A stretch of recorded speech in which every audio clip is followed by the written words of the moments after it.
عمران خان نے تباہی پھیر دی، نون لیگ کی وکٹوں پر وکٹیں گرنا شروع۔ السلام علیکم دوستو، پاکستان کی سیاست کا یہ اصول رہا ہے، پچھلے 75 سالوں سے پاکستان میں سیاست کرنے کا یہی طریقہ ہے۔ جس پارٹی کے سر پر اسٹیبلشمنٹ ہاتھ رکھ دے وہی پارٹی الیکشن جیتتی ہے، اور جو الیکٹیبل ہوتے ہیں دوسری جماعتوں کے لوگ، وہ صرف اسی چیز کو دیکھتے ہوئے کہ اسٹیبلشمنٹ نے کس پارٹی کے سر پر ہاتھ رکھا ہے، اس بار پارٹی وہی جیتے گی، اسی چیز کو دیکھتے ہوئے لوگ دوسری پارٹیوں کو الوداع کہتے ہیں۔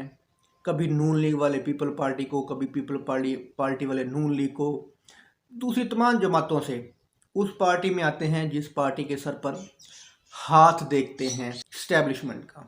اور عمران خان نے پچھلے 75 سالوں کا یہ پیٹرن ہی بدل کے رکھ دیا ہے۔ اب دیکھیں نون لیگ کی بڑی بڑی وکٹیں، پیپلز پارٹی کے بڑے بڑے لوگوں کی وکٹیں عمران خان نے گرانا شروع کر دی ہیں۔ بڑے بڑے لوگ چھوڑ کر، نامور لوگ چھوڑ کر پی ٹی آئی میں شامل ہو رہے ہیں۔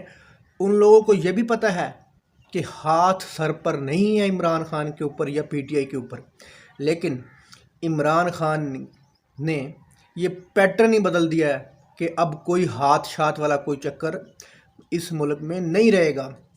جس سائیڈ پر عوام ہوگی، تمام لوگوں کا جھکاؤ ہوگا عوام کی طرف، نہ کہ اس ہاتھ کی طرف، نہ کہ اسٹیبلشمنٹ کی طرف۔ پاک پتن سے نون لیگ کی بڑی وکٹ سردار منصف علی ڈوگر، جو کہ 2 بار صوبائی وزیر، 2 بار وفاقی وزیر رہ چکے ہیں نون لیگ کی طرف سے، اور اس کے بعد ناصرہ میور صاحبہ، یہ پیپل پارٹی کی بڑی تگڑی اور بڑی پرانی۔ ان دونوں نے رات یہ دیکھتے ہوئے کہ اسٹیبلشمنٹ کا ہاتھ عمران خان کے سر کے اوپر نہیں ہے، اپنی اپنی پارٹیوں کو الوداع کہہ کر عمران خان کے ساتھ مل گئے ہیں، پی ٹی آئی میں شامل ہو گئے ہیں۔